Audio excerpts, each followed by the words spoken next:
말씀을 자꾸 새겨야 됩니다. 금방금방 잊어버리기 때문에. 자, 요한복음은 에베소에서 기록 장소는 그 에베소에서 사도 요한이 마지막 그 사역지 에베소 지방에서 쓴 편지이고 핵심어는 말씀과 생명과 믿음입니다. 말씀과 생명, 또 영생. 여기서 생명이라는 것은 다른 삼복음서에서는 하나님 나라 천국을, 여기서는 영생, 생명이라고 말씀하셨습니다. 기록 목적은 예수 그리스도의 완전한 인성과 신성, 창조주 하나님이시라는 거. 예수 그리스도 말씀 하나님이 육신을 입고 이 땅에 오시고 그분이 창조자 하나님이시라는 것을 증언하고, 그분은 진짜 알고 내가 가까이서 보고 모든 것을 종합해 봤더니 하나님이셨다. 그런 고백이며, 그분은 창조자 하나님이시 태초 이전부터, 천지가 창조되기 전부터 하나님과 함께 하셨고 천지 창조에 주체적으로 이루셨다.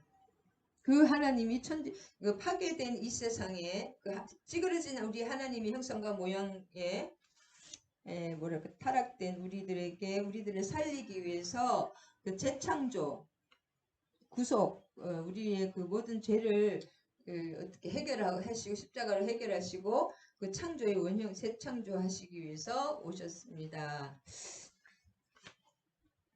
어디까지 해야 되는지 모르겠네.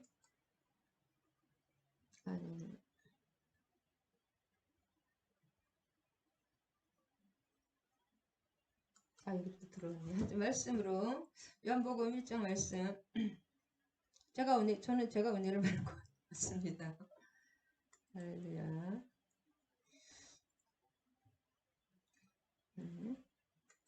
자, 태초에 말씀이 계시니라. 이 태초는 창세기 1장 1절 태초보다 더 이전의 시간이라고 합니다.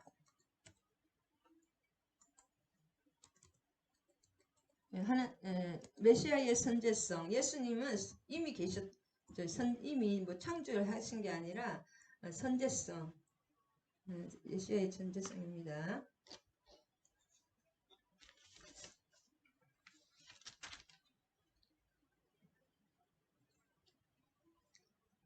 너무 할 게 많아가지고 좀 줄여야 될 것 같습니다. 할렐루야.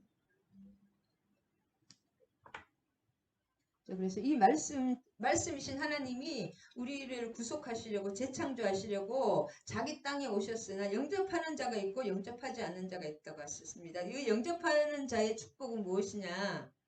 하나님의 자녀. 12절에 영접하는 자와 영접하지 않는 자가 있는데, 자기가 창조하신 그 자기 땅에 왔는데 특별히 그 교회를 다닌다고 믿는 것이 아니라 그 당시 제사장과 바리새인들이 율법 학자들이거든요. 바리새인들이 가장 예수님을 믿지 않았다. 그리고 형식적으로 교회 다닌다고 해서 하나님이 그 재창조의 역사가 있지 않다는 것을 이것을 볼 수 있어요. 교회 안에 가장 불신자가 많다는 것을 알 수가 있습니다.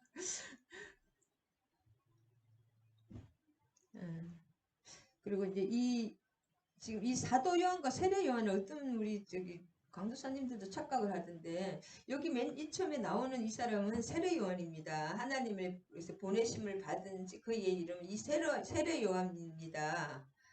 이 기록자 사도 요한하고 세례 요한하고 세례를 베푸는 이 사람은 세례 요한이고 일찍 죽었죠.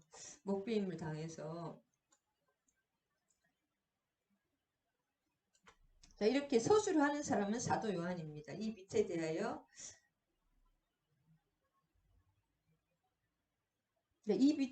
증언하는 사람, 이 사람은 세례 요한입니다. 여기가 세례 요한이 굉장히 중요한데, 이 당시 그 이스라엘 사람들은 세례 요한에 계속 여기 나옵니다. 세례 요한이 네가 엘리야냐 뭐냐 당신이 뭐냐고 뭔데 세례를 주느냐 계속 따집니다.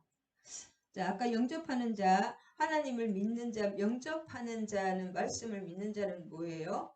하나님의 자녀가 되는 권세를 주십니다. 믿는 것이 가장 큰 의의가 믿는 것이다. 우리는 다 죄인이기 때문에 믿지 않는 것이 가장 큰 죄입니다. 죄인이라는 것은 결국 예수님을 그 말씀을 믿지 않는 것이 가장 큰 죄다. 우리는 다 죽을 죄인이기 때문에 말씀을 믿으면 예수님을 믿으면 예수님이 우리의 죄를 사하시어 주시기 때문에 그것이 가장 큰 의입니다. 가장 좋은 일입니다. 자, 말씀이 육신이 되어 로고스가 우리의 그 사람의 인간의 몸을 입고 오셨죠. 그의 영광을 보니 아버지의 독생자의 영광이요 은혜와 진리가 충만하더라. 자, 오늘 오후에는 이걸 성전에 대해 성전 아까도 이것까지 나갔어야 되는데 성막과 언약궤 되신 예수님에 대해서 오늘은 나눠보겠습니다. 이번 시간의 주제는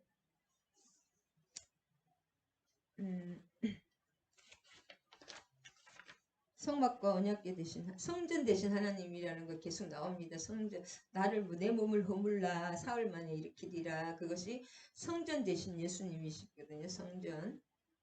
그래서 구약의 모세는 성막을 통해서 언약궤를 통해서 하나님을 만났고 그 성막과 언약궤를 통해서만 하나님의 영광이 나타납니다. 그 성전이 되지 않는 곳에는 결코 하나님의 영광이 나타나지 않습니다. 영광의 구름으로 계속 그 모세 때 계속 나오지 않습니까? 모세와 만날 때도 구름에 쌓여서 이렇게 서가지고 만나셨거든요. 예수 얘기를 사람처럼 하셨는데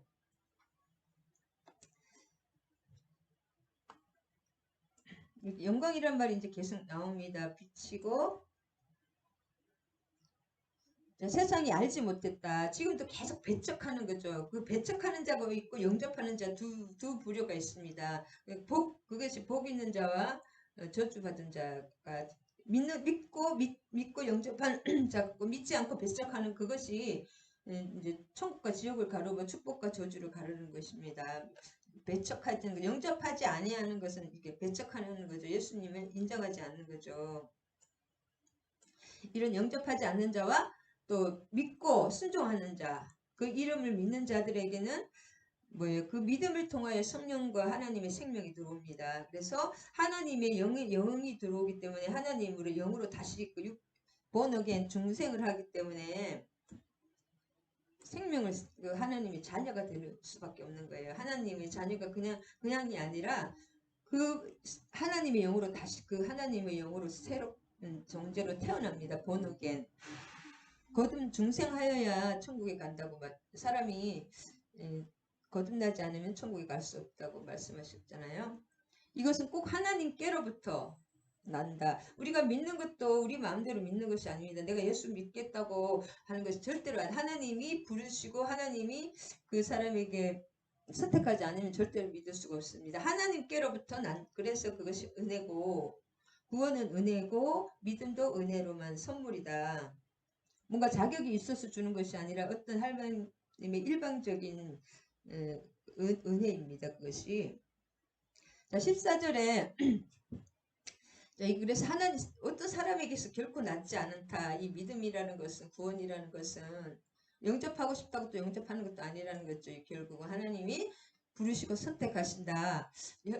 모든 인간적인 것으로 날지 않는다는 게 13절의 말씀입니다. 14절에부터 이제 오늘 이제 말씀 주제를 조금 사례 요한까지 나갈 수 있으면 좋겠지만 하는 데까지 해보겠습니다. 이제 말씀이 육신이 되어 그 말씀 하나님이 육신을 입고 로고스가 이렇게 사람이 돼가지고 나온 거잖아요. TV에 요즘 그런 거 많더라고. 이런 거 이렇게 사람이 바뀌어가지고 철혈 무슨 왕빈가 그래가지고 남자가 이렇게 와가지고 야 그렇게 말하는 거 있잖아요. 그런 거 보면 이런 게 목신을 입었다.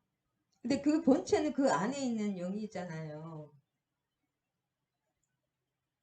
근데 이 세례 요한은 계속 지금 예수님 죽고 나서도 그 학자들의 연구에 의하면은 그 메시아라고 믿은 세례 요한의 공동체가 다 공동체가 있습니다. 이 사도 요한의 공동체 이렇게 자기 제자들 이렇게 키우는 다 사람마다 다 있거든요. 마태 공동체라든지 요한 공동체가 있었는데 세례 요한의 제자들이 또 일부는 예수님에게 왔지만 일부는 그 공동체를 이루면서 세례 요한을 끝까지 메시아라고 생각했다고 합니다. 그래서 계속 세례 요한을 메시아라고 생각하는 사람이 너무 많았기 때문에 나는 메시아가 아니다. 나는 뭐 그 광야에서 외치는 자의 소리다. 나는 그거 아니다. 계속 그렇게 얘기를 해야만 했고 나는 아무것도 아니라는 것을 신들매도 들지 못한다. 그것을 계속 얘기해야 됩니다. 근데 이 세례 요한의 사명은 예수님을 준비하고 소개하는 사명을 딱 타고 났습니다. 세례 요한의 사명이 그 사복음서에 다 나오거든요.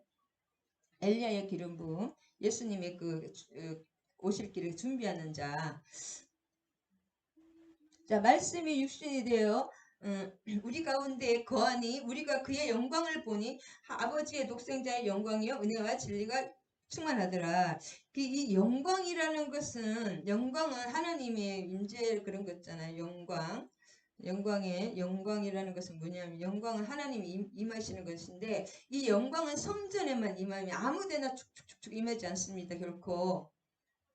그래서 예수 그리스도께서 구약에서는 모세의 성막을 통해서 언약궤를 통해서 하나님 임하고 그 성막을 통해서 모든 그 하나님의 역사가 임재와 그 하나님의 역사가 일어났고 하나님과 이렇게 만날 수 있는 길이었는데 이 예수 그리스도 자체는 예수 그리스도가 구약의 성막과 성전이 되고 언약궤 자체가 성막이 되고 성전이 되고 언약궤가 되신 것입니다. 그래서 은혜와 진리가 충만하더라. 이 영광이 임하는 데서 주님께 영광 뭐 이런 말 참 많이 쓰는데 성전이 되지 않는 곳에는 하나님의 영광이 절대로 성전에만 하나님의 영광이 임한다고 합니다.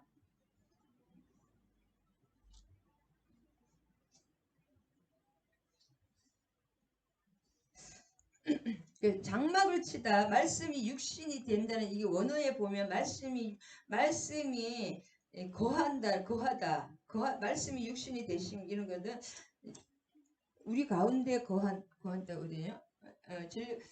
말씀이 육신이 우리 가운데 거한다. 우리 속에 거하는 우리 예수님이 사람 사이에 살았잖아요. 그 요한이라든지 그 사람들 사이에 거한다는 것은 그냥 같이 산다는 그런 뜻보다는 장막을 치다가 스케노라는 뜻이거든요.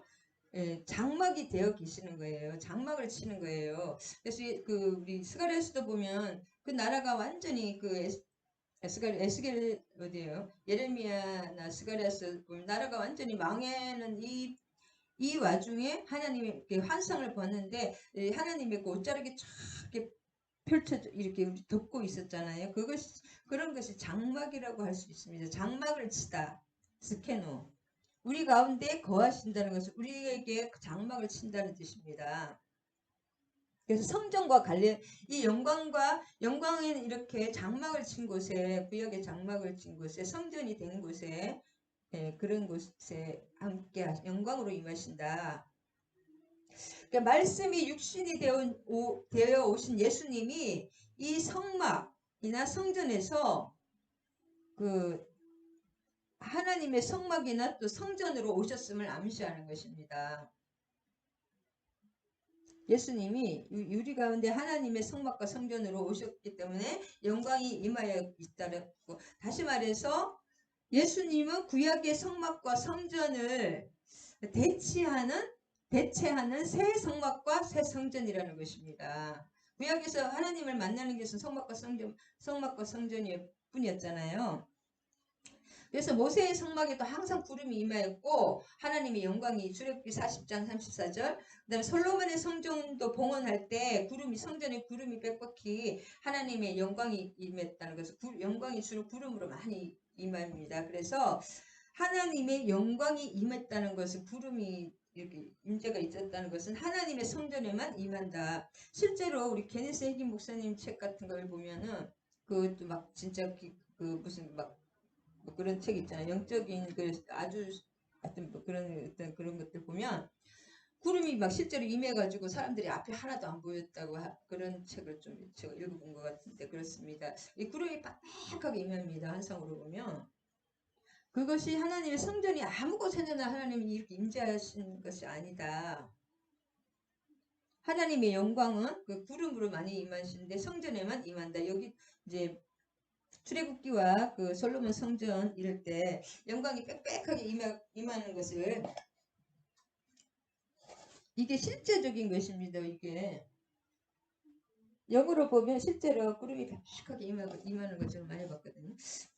자, 영광은 14장 성막과 반드시 아무거나 그막 다곤 신전에 이런 데 영광이 임하지 않습니다.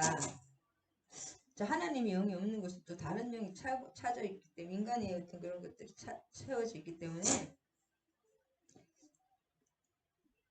자, 그래서 하나님의 성전은 하나님의 영광이 임하는 장소라고 시편 26편 8절 나오고 하나님의 백성은 하나님의 영광을 경험할 수 있습니다. 시편 63편 2편 96편 6절에 그래 하나님의 영광이라는 것은 무엇이냐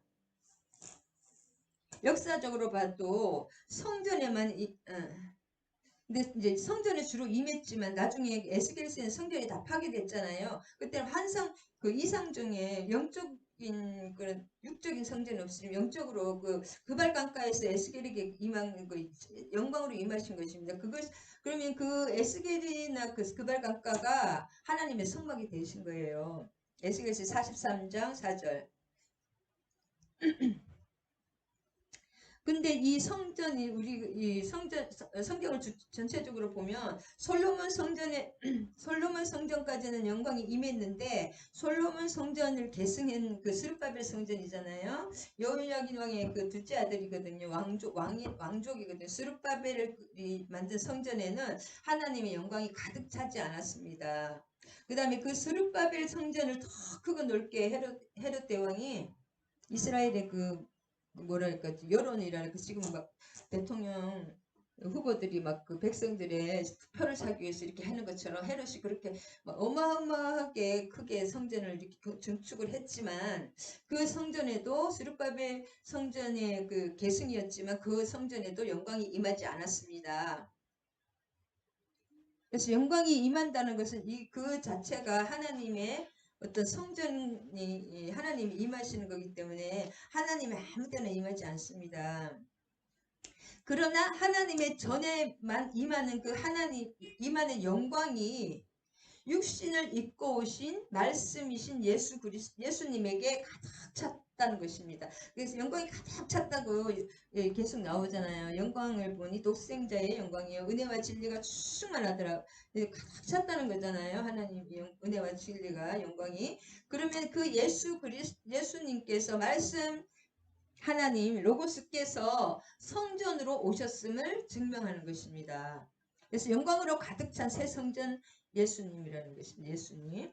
그래서 성전된 예수님에게 하나님의 영광이 가득 차 있기에 구약의 이스라엘 백성들이 성막과 성전에서 누렸던 용서 그막 번제 드리고 막 이렇게 소제 드리고 뭐 화목제를 드리잖아요. 그 용서의 은혜, 쉬운 자, 용서를 베푸는 그 쉬운 자의 은혜가 용서와 진리를 우리가 누구에게서 맛볼 수 있냐? 예수님에게 맛볼 수 있다는 것입니다. 이것은 우리가 이것을 몰라서 그냥 요새 하나님이 막 나를 구원해 주셨다, 좋다 하는데 이건 엄청난 것입니다. 그래서 예수님에게 반사되는 하나님의 영광은 지금도 요새 반사되는 뭐 그런 것도 만나더라고 정치권에 하나님의 영광은 아무나 육안으로 볼 수 있는 것이 아니고 믿음의 눈 영안으로만 볼 수 있다. 그래서 바리새인과 대제사장이나 이런 사람들은 그 하나님의 영안이 닫혔기 때문에 아무리 그 뭐 진짜 직원으로 와서 교회에서 막 예배를 드리고 총회장이고 하지만은 그 사람들은 전혀 못 받습니다. 근데 이 영광이 예수님께서 그것을 언제 나타내 주셨냐면 좀 가나의 혼인잔치에서 물로 포도주를 만든 기적에서 그 하나님의 영광이 드러난 것이고 결국은 하나님의 영광을 선포하는 것입니다. 아 나다 내가 하나님이다 내가 메시아다 예수님을 드러내시는 것입니다. 결국은 그것이 제일 큰 것입니다. 우리가 이런 하나님이 우리를 위해서 사랑으로 해주시는 것 있지만은 결국 모든 역사는 하나님 자신의 영광을 선포하시는 것입니다. 하나님 자신을 계시해 주는 것이죠. I am who I am 하는 거 나다 하는 거 있잖아요. 하나님께서 그걸 알아야 됩니다. 영안으로만 볼 수 있다. 그래서 그 물로 포도주를 만드는 기적에서 예수님의 제자들만이 그의 영광을 보고 믿었습니다. 2장 11절에 그 물로 포도주를 만드는 엄청난 거잖아요, 진짜. 물이 포도주가 된다는. 근데 다른 사람은 그 같이 먹은 사람들 아무도 안 믿고 예수님의 제자들만 믿었다는 거예요. 예수님의 제자들만 영안이 열렸다는 거죠. 하나님의 영광이 임했다는 거예요. 그리고 이 사도 요한이 하나님 독생 자기가 영으로 다 보고 쓰시는 거잖아요. 성령의 감동에 의해서. 근데 다른 사람이나 그 대제사장들이나 그 일반 그 무리들은 이게 전혀 안 보였다는 것이 영안이 어두웠기 때문에. 그리고 영안도 하나님이 열어주시는 사람만 볼 수가 있다. 그래서 2장 11절에 한번 볼까요? 성경을 여기 쉽게 찾을 수가 있으니까 그냥 예수께서 이 표적을 갈릴리 가나에서 행하니, 그러니까 그 엄청난 기적이잖아요. 여기는 이제 표적이라고 이 표적이라는 것은 말씀 하나님 예수님 자신을 드러내기 위해는 이제 표적이라 그랬죠. 그냥 기적 뭔가 막 그 미러클 이런 것이 아니라 예수님을 기적은 기적인데 나타내는 거. 이 사람이 하나님이다. 하나님의 독생자다. 말씀 하나님이 창조자가 오신 것이다. 그것을 드러내는다는 게 표적이란 말인데 예수님을 드러내는 그 표적인데 그의 영광을 나타내셨는데 다른 사람은 믿었을까요? 안 믿었을까요? 아무도 안 믿고 제자들이 그를 믿으니라. 왜냐하면 제자들에게도 이 사람이 진짜 메시아시라는 걸 확실하게 알아야지 자기들이 목숨 갖죠. 결국은 다 예수님 따르다가 목숨을 버리잖아요. 예수님의 어떤 그 뭘까 똑같은 삶을 살기 위해서는 그 믿음이 필요했던 거잖아요. 그래서 제자들이 그 믿었습니다. 그래서 우리가 아무나 믿는 것이 아니라 하나님이 열어주셔야 믿고 순종을 해야 더 믿는다. 영안이 열려야 믿는다.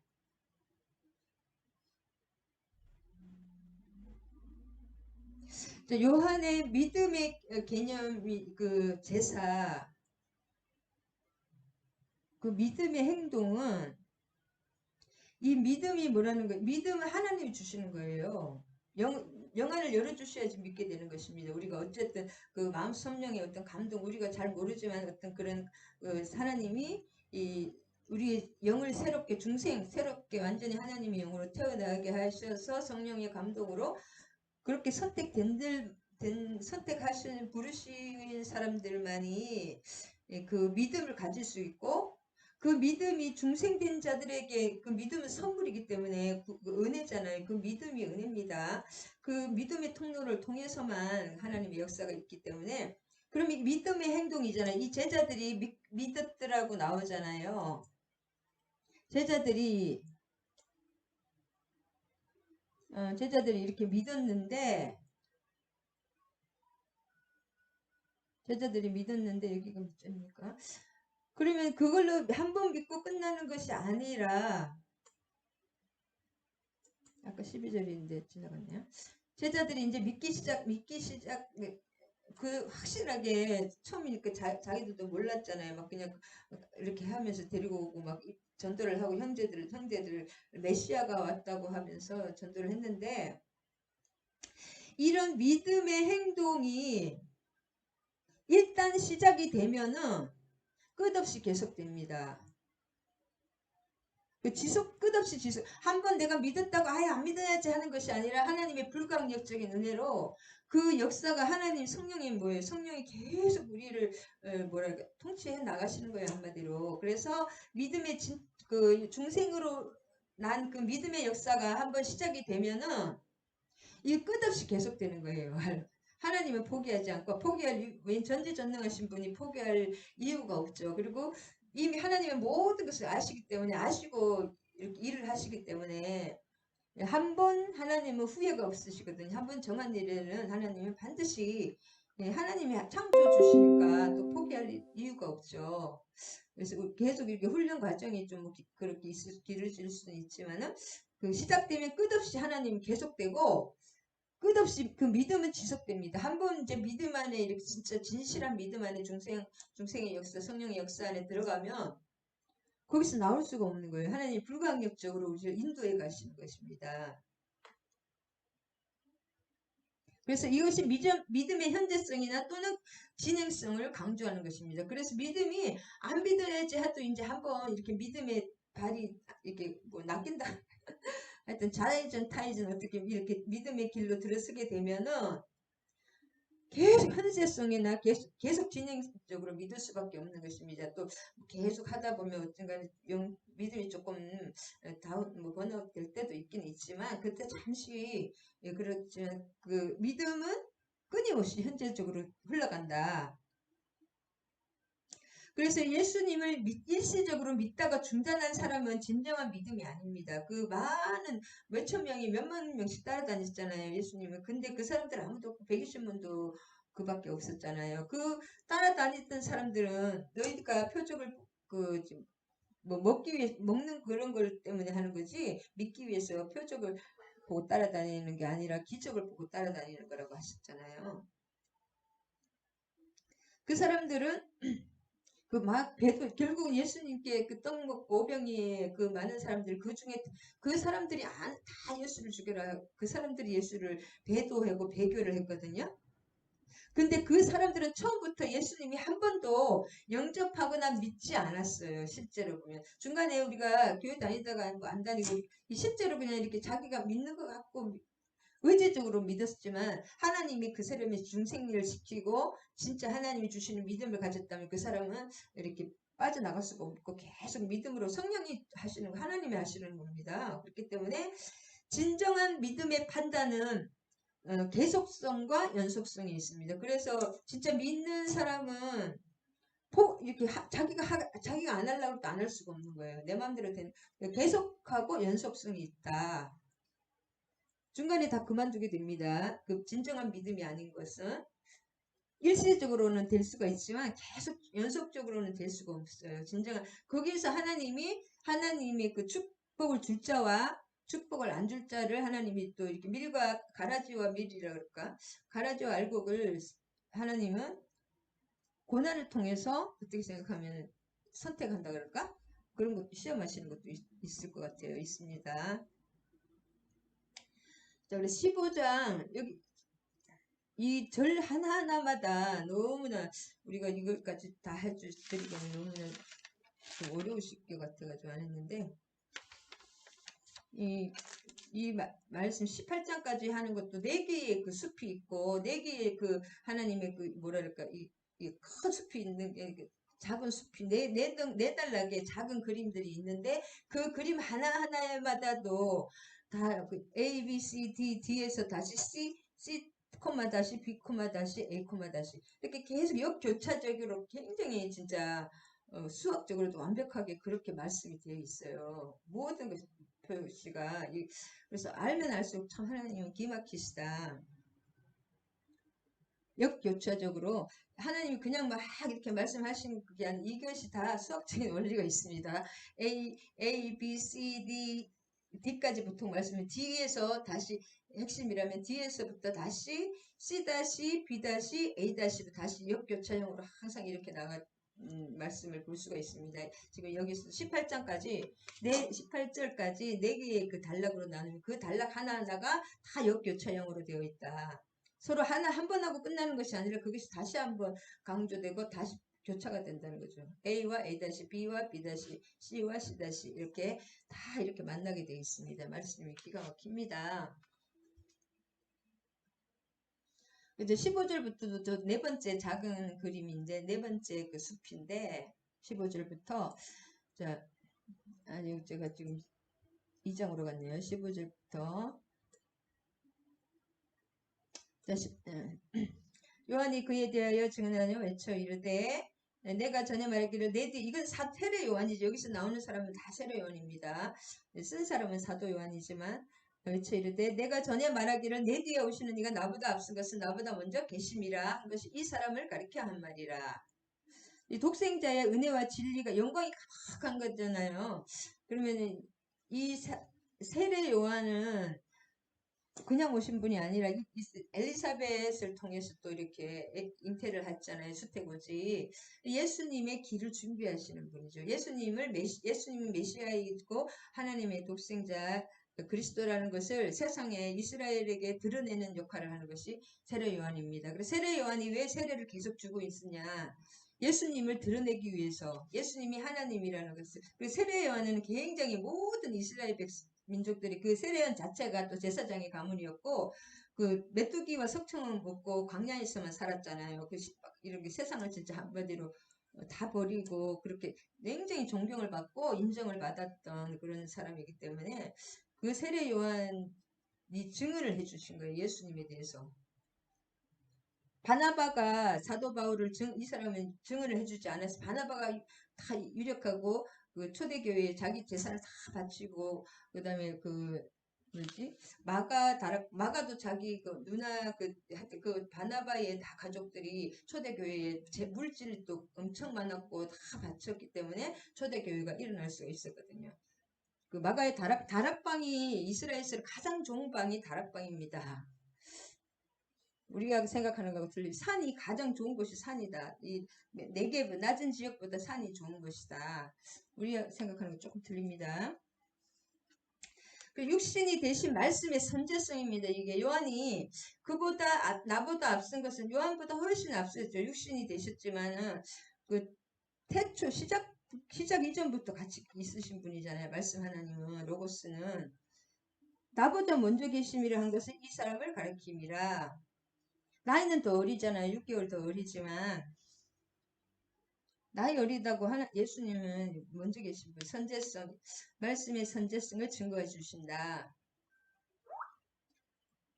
우리가 다 그의 충만한 데서 받으니 은혜 위에 은혜로라. 자, 여기서 그의 다 충만한 데서, 충만한 가운데서, 자, 은혜 위에 은혜라는 말이 무슨 말이냐면은, 그 다음까지 다 연결됩니다. 여기서, 계속 18절 다 계속 한 단락이거든요. 15절부터. 이거 율법은 모세로부터 주어진 것이요. 은혜와 진리는 예수 그리스도로 말미암으니라.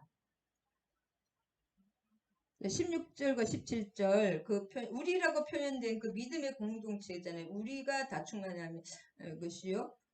우리라고 이렇게 나오는데 예수님으로부터 받는 그 충만한 은혜와 진리를 받는 그 집단들을 말하는 것이죠. 지금 이 세례 요한이나 이런 사람들. 그러면은 14절에 독생자의 영광이요. 말씀이 육신이 되어서 오신 예수님의 그 새로운 성막, 새로운 성전으로 오신 예수님에 대한 그 세례 요한의 1차적인 증거입니다. 이것이 이 사람을 가리킴이라. 이렇게 하면서 계속 이 증거하는 그 사명을 받았거든요. 예수님에 대해서. 그 다음 은혜와 진리와 또 모세의 율법과 대조가 됩니다. 구약의 모세의 율법이 다 이때마다 2세기 그 BC 2세기 예수님 이후에 AD 2세기까지도 그 성경이 없었어요. 실은 이게 지금 쓰이기는 쓰였지만은 우리처럼 이렇게 2세기 이전 그래가지고 사도 요한도 뭐 어떤 학자들은 그 공간복음 세계를 있는 걸 몰랐다는 그런 말도 있는데 그건 아니라고 하긴 하더라고요. 2세기가 넘어서 성경이 조금 비로소 조금씩 보급이 됐기 때문에 이 신약 시대 사람들은 우리 구약밖에 없었어요. 특별히 모세오경 그렇기 때문에 율법은 어떻게 됐죠?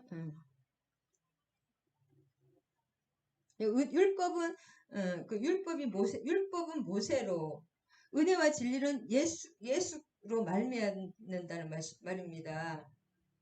그래서 은혜 위에 은혜라는 것은 은혜를 대치하는 은혜라는 뜻입니다. 앞에 있는 은혜는 그 구약의 모세 율법으로 말미암은 은혜. 원어로 보면 은혜를 대치하는 은혜. 구약의 그 율법, 모세의 율법을 대치하는 은혜. 은혜 위에 은혜는 더블로 은혜가 아니라 구약을 대치하는 그 새로운 은혜와 대치하는 예수님의 은혜라는 그런 뜻입니다. 그래서 그 은혜를 대체하는 그 율법은 모세로 구약의 율법은 모세로 말미암았지만 그 은혜와 진리 예수 그리스도로 말미암아 있다. 그러니까 이 율법이 은혜, 그 앞에 모세의 율법이 은혜라면 은혜를 대치하는 예수 그리스도의 은혜와 진리라는 뜻입니다. 은혜 위에 은혜란 말이 원어에 보면, 그래서 14절에 아까 은혜와 진리라는 말이 계속 그 모세의 율법과 율법과 은혜와 진리, 모세와 예수님이 그렇게 대조하는 예수님의 탁월성을 계속 이렇게 올리기 위해서 예수님께서 그 14절에 보면 말씀이 육신이 되어 우리 가운데 거하심에 그의 영광이 된. 그러니까 예수께서 새로운 성막과 성전으로 오셨음을, 그 구약에는 모세의 성전이 있었잖아요. 모세의 성막으로 이래서 은혜를 받았는데 그 새로운 성막과 성전으로 예수님이 오셨다는 걸 알려줘야 되는 거기 때문에 신약은 다 구약을 바탕으로 이렇게 쓰여집니다. 그래서 15절에 이것은 모세에 대한 언급이 이렇게 나올 수밖에 없습니다. 이 사람을 가리킴이라 요한이 14절에 그러니까 모세와 예수님의 모세의 율법과 예수님의 은혜가 계속 대비되는 것입니다. 만일 모세가 하나님의 분명한 지시에 따라 새로운 성막보다 더 큰 성막이라면 예수님에게서 성막과 언약궤는 따로 존재하는 것이 아니라 한 실체로 존재하는 것입니다. 성막과 언약궤가 한 실체가 된 분이 예수님이시다. 이거 우리가 갑자기 어디서 뜬금없이 나오는 것이 아니라 이 성막, 구약의 모세의 성전과 성막에서 그 성막과 언약궤 되신 분이 예수님이라고 그렇게 그 용서와 뭐예요? 하나님의 용서와 은혜가 그 성막을 통해서 하나님의 임재가 나타났듯이 이제 그 역할을 새로운 성전이신 예수님이 성막과 언약궤의 역할을 한다는 것입니다. 영광과 은혜와 진리라는 것은 이게 약간 수학적입니다, 여러분. 저는 저번에 어느 감동이 성경이 굉장히 참 수학을 너무너무 싫어하는데 성경의 수학이라는 감동이 옛날부터 오더라고요. 한 1, 2년 전부터. 이게 논리가 정확하게 맞아요. 한 1도 틀림이 없어요. 진짜 구약을 보면 볼수록 신약과 구약을. 그래서 말씀이 육신이 되어 우리 가운데 거하시는 하나님의 성막이 되었다는 거예요. 이제 예수님이. 그래서 우리는 한 분 예수님 안에서 성막과 말씀, 언약궤 안에는 그 십계명의 십계명의 돌판이 들었잖아요. 이제 만나 항아리와 아론의 쌍난 지팡이는 없어졌고 그때 이제 그 십계명만 들어 있었거든요. 그 안에 보석이 있는 줄 알고 꺼내봤더니 돌만 들어 있다는 거예요. 다른 건 어쨌든 없어지고 그 말씀만이 이제 기적과 이사와 이런 것들이 처음에 있지만 그런 건 다 지나갑니다. 그걸로 인해서 믿음이 생기지 않습니다. 그때 생겼다 잠깐 가라앉더라고요. 근데 말씀이만은 변함이 없다. 그 성막과 말씀이 완전히 일치하는 것을 볼 수가 있습니다. 이제는 예수님을 통하여. 그래서 이제 성막과 언약궤의 실체이신 예수 그리스도가 오셔서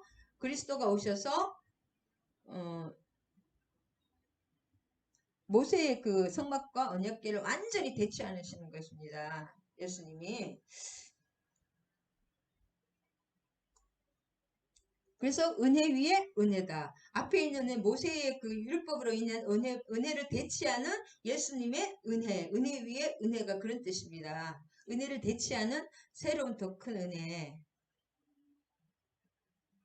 그래서 율법은 모세로 말미암아 주어진 것이요.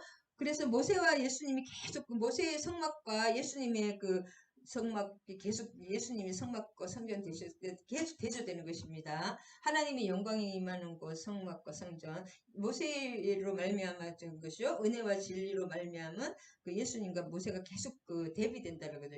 대비되고 있습니다. 그러니까 모세가 하찮은 것이 아니라 이게 자꾸 성막을 내줄 수밖에 없는 예수님이 너무 크고 위대하고 창조주 자체이시기 때문에 단번에 십자가로서 우리 모든 것을 해결해 주셨기 때문에 하나님이 너무 크기 때문에 모세가 좀 작은 거지. 모세도 엄청 모세가 제일 위대하죠. 구약에서는. 모세가 결국은 예수님을 예표한다. 그렇게 할 수 있습니다. 그래서 17절에 모세로 받은 것은 예수님에게서 받은 충만한 은혜의 관점에서 볼 때 작다는 거예요. 모세에게 받은 게 작지 않습니다. 구약 그 예수님의 그림자이기 때문에. 근데 예수님으로 인한 그 은혜와 진리가 너무나 크게 완벽하기 때문에 모세가 이렇게 굉장히 작다. 은혜는 이렇게 대치가 된다. 좋은 것으로. 그런 뜻이고.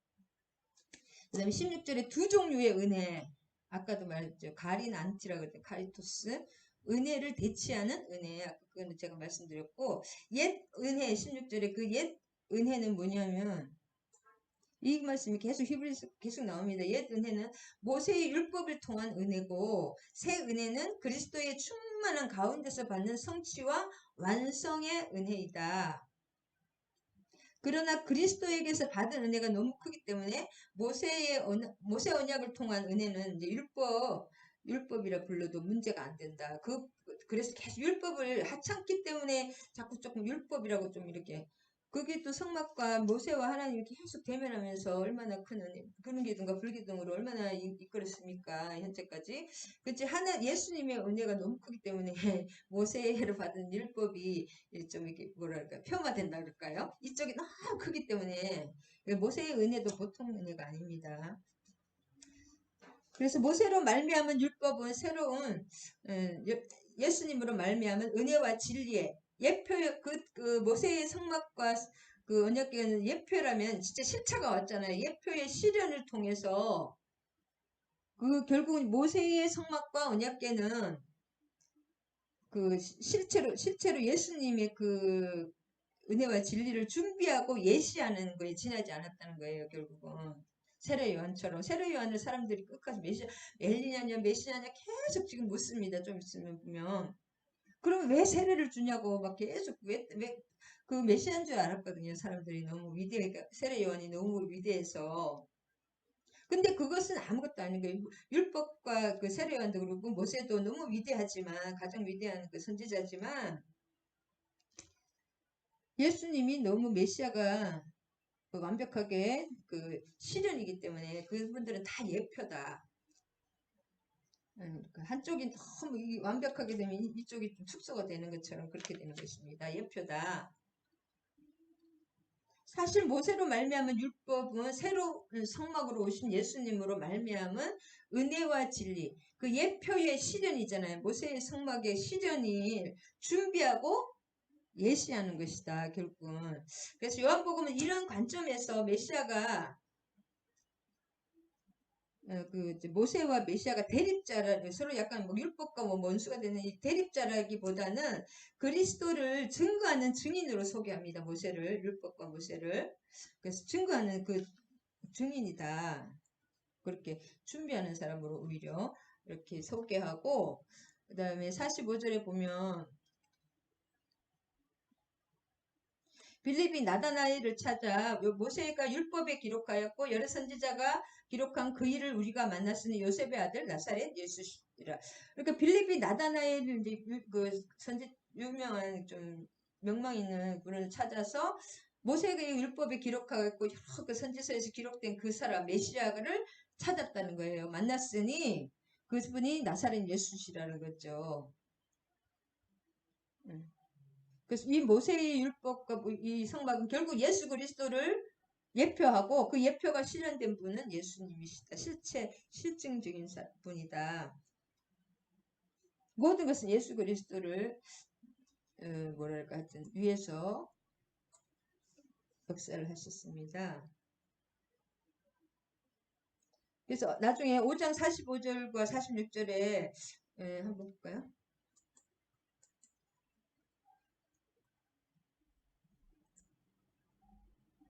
5장 45절과 46절에 보면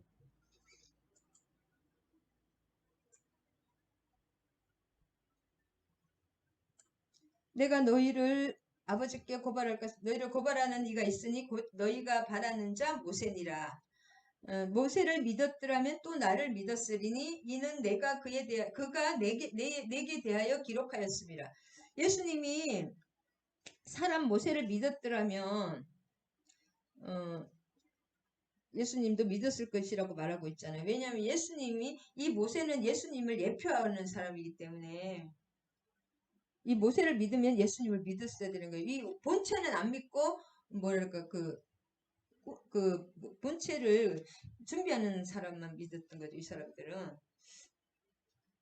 그래서 모세가 그 출애굽기에 기록한 6월절의 어린 양의 죽음 있잖아요. 어린 양 그 번제를 계속 지르는 6월절 어린 양의 죽음은 최종적인 누구래요? 예수님께서 십자가에 돌아가심으로 성취되는 거잖아요. 그 모세의 6월절 어린 양 이제 그 성막에서 계속 제사를 그 번제를 드릴 때마다 뭐 어린 양과 소나 뭐 비둘기까지 이렇게 계속 그렇게 번제를 드렸는데 그 어린 양, 모세가 출애굽기에 기록한 그 어린 양이나 그 동물들의 죽음은 최종적인 예수 그리스도의 십자가에 돌아가심으로 완전히 이루어지고 성취되는 것입니다. 예표가 아니라 여기는 이제 실상이 실체로 성취되는 것이고, 그 다음에 2장의 축복은 그 뭐예요? 이거 무리 포도주 되는 축복은 새 포도주와 새 성전.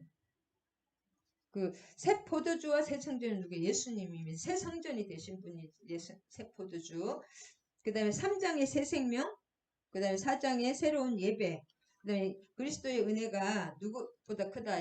모세의 은혜보다 크다는 것을 계속 그래도 이 글도 믿지 않는다. 그렇게 모세의 글도 믿지 않는데 어떻게 나를 믿겠느냐. 계속 예수님께서 말씀하시고 그 모세가 그렇게 진짜 가장 크잖아요. 엘리야 모세가 결국은 그 예수님을 준비하는 예표다. 그분들은.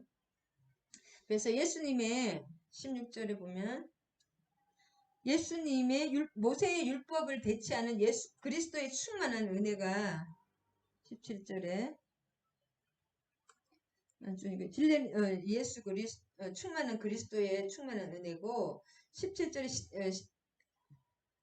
그래서 우리 신자들에게 17절을 보면 우리에게 필요한 것은 옛 은혜를 가진 모세의 율법이 아니라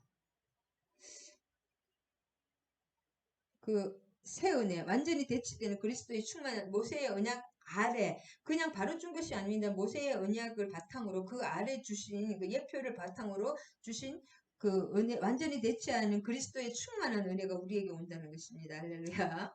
은혜는 뭐예요? 자, 은혜와 진리가 계속 이렇게 은혜와 진리라고 계속 나오는데 은혜와 진리는 예수 그리스도로 말미암아. 이 은혜는 뭘까요? 은혜는 공짜로 받는 거거든요. 값을 치르죠. 신자들이 예수님으로부터 받는 구원의 선물이 은혜입니다. 가장 큰 선물이죠. 구원의 선물. 그 다음에 영생이라는 것, 죽어서만 구원받는 것이 아니라 영생이라고도 할 수 있는데, 이 땅에서 뭐예요? 하나님과 예수님과 성령님과 교통하는 것이 영생이고 구원입니다. 그것이 가장 큰 은혜입니다. 이 땅에서 예수님과 전혀 관계없이 지낸다고 죽었다가 천국. 그게 아닙니다. 우리는 영원히 죽지 않기 때문에 지금부터 천국을 누리고 지금부터 영생을 누려야지 죽어서도 그냥 그대로 들림받는 거지. 그 다음에 진리라는 것은 뭐냐면 말씀이신 예수 그리님이 주시는 진리라는 것은 무엇이냐면 말씀 하나님이 주시는 하나님의 모든 계시가 진리입니다. 진리. 이 말씀이 진리라는 거죠. 결국은 말씀 하나님이 주시는 하나님의 모든 계시. 그래서 예수님은 육신을 입은 하나님의 말씀이기 때문에 그 자체가 하나님의 배타적인 진리와 계시입니다. 그래서 너무나 이 하나님은 차원이 높기 때문에 계속 이렇게 충돌하고 이렇게 충돌하는 거예요. 유대인들하고. 그렇습니다. 그 다음에 이제 그래서 사도 요한에 대해서 계속 이제 그 15절부터 계속 이게 계속 요한에 대해서 세례 요한입니다. 이제 사도 요한에는 너는 누구냐?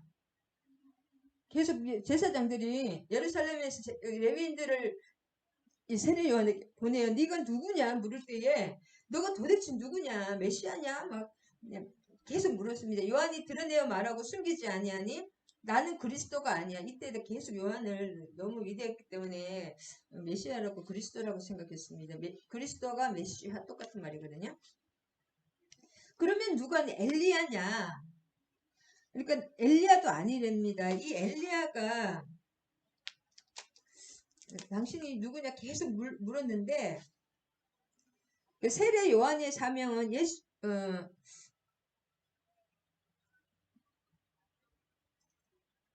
그 예수님 그 마지막에 오리라 한 예언된 그 엘리야라고 이제 이해가 다 엘리야라고 엘리야의 사명이거든요. 그래서 이게 마지막에 예수님을 이렇게 준비하는 엘리야의 사명이 마태복음 11장 14절, 17장 11절, 마가복음 9장 12절, 마가복음 1장 2절, 누가복음 1장 17절에 세례 요한의 그 사명이 뭐냐면 엘리야의 사명이라고 실제로 그 공간복음에 나옵니다. 그래서 네가 엘리야냐 그렇게 예언됐기 때문에 그래서 21절에 엘리야가 아니 실제로 엘리야와 모세가 예수님하고 그 변환산에서 있었잖아요. 그래서 모세도 아니고 엘리야냐 그렇게 물어보니까 메시아도 아니고 난 엘리야도 아니라고 분명히 말했습니다. 그러면 네가 누구냐고 계속 물어봤습니다. 그랬더니 너는 내게 대하여 무엇이라 하느냐 계속 사람을 보내서 이렇게 꼬치꼬치 캐물었더니 나는 선지자 이사야의 말같이 주의 길을 곱게 하라고 광야에서 외치는 자의 소리로라 하시니라.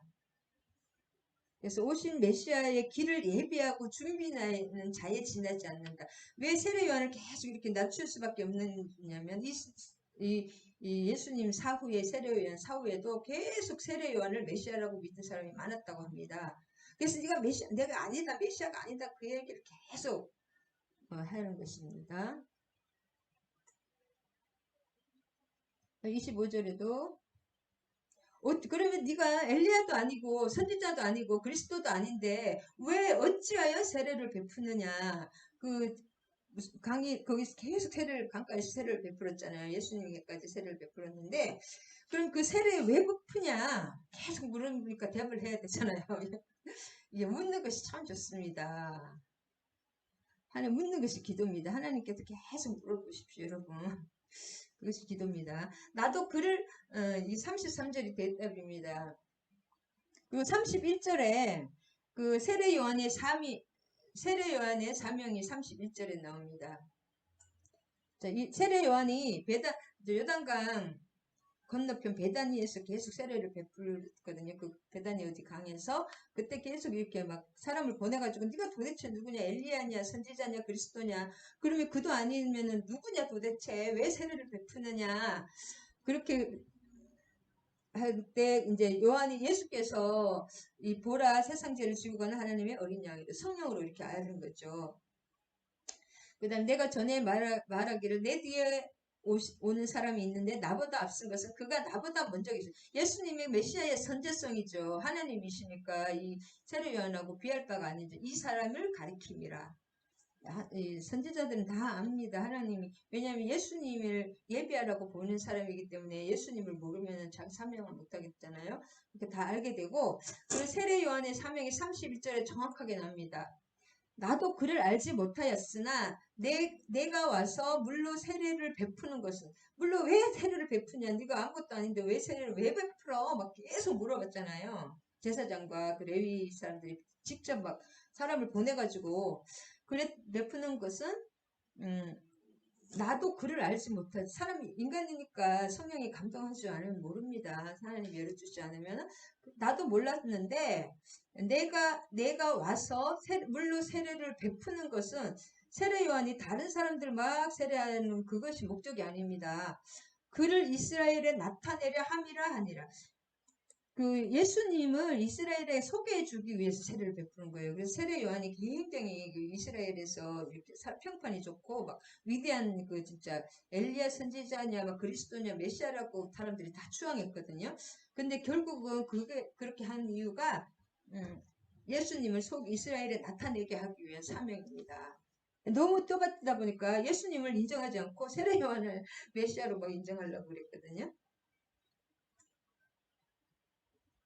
그래서 요한이 증언할 때 내가 보면 성령이 비둘기 같이 하늘로부터 내려와서 그의 위를 머물렀더라. 자, 여기서는 그 사도 요한은 다른 복음서에는 이게 실제로 세례 요한이 세례를 베푸는 것을 중요하게 써놨는데 여기서는 그 세례 베풀었다는 것이 아니라 성령이 비둘기같이 이게 더 정확할지도 모릅니다. 성령이 비둘기같이 하늘로부터 내려와서 그의 위에 머물렀더라. 세례 요한이 성령을 준 것도 아니고 누가 성령을 준 것이 아니라 성령이 계속 그의 위에 머물렀는 그 사람은 성령으로 세례를 베푸는 사람이거든요. 성령이 머물러 있는 사람은 성령 세례를 주시는 분이라고 계속 이제 이 요한복음이 계속 나옵니다. 그 물과 성령으로 거듭나라는 것은 물이라는 것은 계속 성령 영을 말하거든요. 물을 영을 말합니다. 물이 영을 상징하는 것이다. 그래서 세례의 목적은 뭐예요? 물 세례를 통해서 예수님이 메시아라고 이스라엘에 공식적으로 소개하기 위해서 하나님 이 사람은 물 세례를 사역을 하는 거예요. 예수님이 소개하는 사역, 예수님을 소개하는 것이 가장 크잖아요. 예수님은 예수님이라고 알지 못하면 아무것도 아니잖아요. 그래서 바나바가 사도 바울을 소개했기 때문에 사도 바울이 된 거지. 소개를 안 해주면 사도 바울을 이상하게 살인자로만 사람들이 굉장히 거부감을 느끼고 그처럼 이 세례 요한이 예수님을 이렇게 소개해야만 했다. 그래서 세례 요한이 내가 보고 그가 하나님의 아들이심을 증언하였노라. 이 증언자입니다. 세례자는 그 증언하였노라 하니라. 세례 요한이 진짜 영어로 가장 뛰어난 사람인데 영어로 보니까 하나님의 아들이라는 거예요. 그래서 예수께서 요한이 자기 제자들하고 딱 두 사람과 같을 때 하나님의 어린 양이로다 이렇게 딱 영어로 이게 성령의 감동에 의해서 나오는 거잖아요. 그 다음에 32절에 아까 보면 세례의 목적은 세례를 이스라엘에 예수님을 소개하는 메시아를 소개하는 사명인데 그 다음에 32절에 보면 이것이 이 원어로 보면은 현재인지 그런 게 좀 다릅니다. 요한이 성령으로 세례를 베푸는 자라고 합니다. 성령으로 세례를 베푸는 시는 자 32절에 33절에 성령이 그 위에 가서 머무르는 사람이 있거든. 그 사람이 성령으로 세례를 베푸는 사람이라는 거예요. 예수님은 위에 성령이 막 안에도 충만하시겠지만 성령이 위에 이렇게 계시는 거예요. 영어로 보면 성령이 계속 예수님 위에 있는 그 사람은 성령 세례를 베푸시는 사람인 줄 알라고 성령이 깨닫고 있었죠. 하나님이 세례 요한에게 말했나 봐요. 그래서 성령으로 세례를 베푸시는 자 이것을 계속 강조합니다. 그가 베푸실 성령 세례의 확실성을 강조하고 자 그다음에 성령 세례는 현재 미래가 아니라 현재적으로 이게 현재형으로 되어 있습니다. 베푸실 것이라는 게 아니라 베푸는 일은 지금 현재적으로 베푸는 것입니다. 하나님의 모든 역사는 현재적입니다. 내가 영생의 생명 하나님과 직접 교통하는 이 자체가 영생이고 앞으로 과거나 미래가 아니라 현재성 현재 시제다. 성령으로 지금 우리가 충만함을 받아야 하는 것이 현재 시제다. 예수께서 성령을 주시는 분이심을 사실 그 요한복음에 주시는 분이시라는 그 사실을 요한복음의 중요 주제입니다. 이 요한복음이 이제 그 계속 세례 요한을 통해서 이렇게 얘기하는 것이 예수님은 성령으로 세례를 베푸시는 그 분이라는 것을 이 요한복음의 주제예요. 그래서 지금 저도 이거 논문을 쓰고 있는데 지금 나를 믿는 자는 그 배에서 생수의 강이 솟아나리라. 그 생수의 강이라는 것은 성령의 강이거든요. 성령이 이렇게 폭포수 같이 솟아난다는 것입니다. 그래서 예수께서 성령을 주시는 그 중요 주제가 뭐냐면 이게 엄청 많이 4절에도 나오고 6장 63절, 7장 49절에 14장과 16절, 또 19장 30절, 20장 22절. 성령으로 충만한 예수 그리스도의 성령을 부어주시는 분이 그분의 정체와 사역을 보여주시는 것입니다. 그래서 저도 그 우물가의 여인이라든지 예수님의 그 발을 씻어 물로 씻고 그 다음에 물이 많이 나 물로 포도주를 마르고 물이 영이거든요. 이 상징으로 다 되어 있습니다. 요한복음은 상징과 아이러니로 되어 있는데 그 물이라는 것은 뭐예요? 결국 영이거든요. 성령으로 세례를 주시는 분이고 그리고 성령 세례 주실 때 초막절에 그 성령 소막절에는 계속 대제사장들이 금 항아리에다가 물을 계속 퍼붓는 것이 그게 그 물이 뭐냐면은 그것이 상징하는 것이 성령을 상징합니다. 초막절에 계속 그걸 했거든요. 명절 큰날 초막절에 예수님이 내 배에서 생수가 솟아나리라 나를 믿는 자는 그 배에서 그 말씀하시고 그것이 이제 성령의 중요성을 저는 이번에 논문을 쓰고 있는데 이 성령이 주시는 분이다. 그 다음에 34절에 그가 하나님의 아들이심을 증언하였는 세상 죄를 제거하는 하나님의 어린 양 예수 그 위에 성령이 임하여 머물러 계신 예수님은 하나님의 아들이다. 하나님이 세례 요한에게 그렇게 말씀해 주셨는데 그 세례 요한도 보니까 그가 하나님의 성령이 머물러 계시는 그 사람은 성령으로 세례를 주시는 분이고 성령이 머물러 그 머리에 머물러 계시는 그 사람은 하나님의 아들이시다. 앞으로 어린 양의 사역을 하실 분이다는 것을 세례 요한은 알고 네, 여기까지 하겠습니다. 세례 요한은 알았습니다. 너무 늦어졌네. 할렐루야. 그래서 지금 요한복음 해도 끝이 없는데 할렐루야. 여기까지 하겠습니다. 증거자 세례 요한의 1차 증거 증거는 뭐냐? 그는 하나님이시라는 거. 예수님 하나님의 아들이시고 또 성령이 그 위에 머물러 있고 성령으로 앞으로 장차 성령을 세례를 받으실 분이라는 것이 계속 이 성경 곳곳에 나옵니다. 요한복음에. 그 다음에 예수님은 성령을 부어주시는 분이고 성령 세례를 주시는 분이라는 것. 예수님의 사역을 성령 그 사역에 대해서 세례 요한이 또 증거해주는 그 귀한 말씀이었습니다. 할렐루야. 여기까지 하겠습니다. 하나님 감사합니다. 우리 요한복음 1장에 대해서 또 두서없이 나눠봤습니다.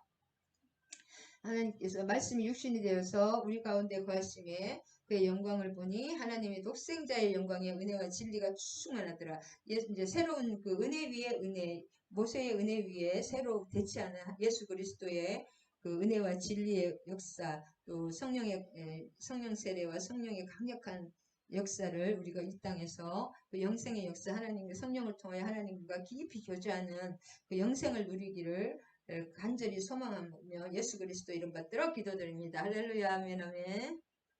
천국의 현재성을 누리시기 바랍니다.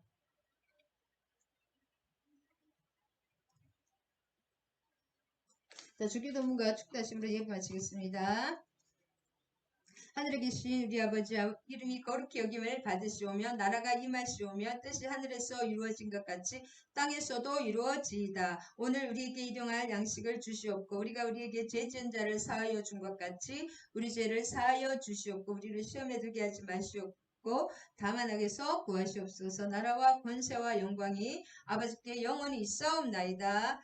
아멘 아멘. 이제는 우리 주 예수 그리스도의 한량없는 은혜와 하나님 아버지의 극진하신 사랑과 성령님 감화극동 사랑의 강력한 역사하심이 함께하신 우리 지체들과 또 정소희 목사 위에 이 나라 이민족에 이제부터 영원히 함께하실 것을 축원하옵나이다. 할렐루야 아멘 아멘. 천국의 현재성 누리시기 바랍니다. 주님과 깊이 교제하시기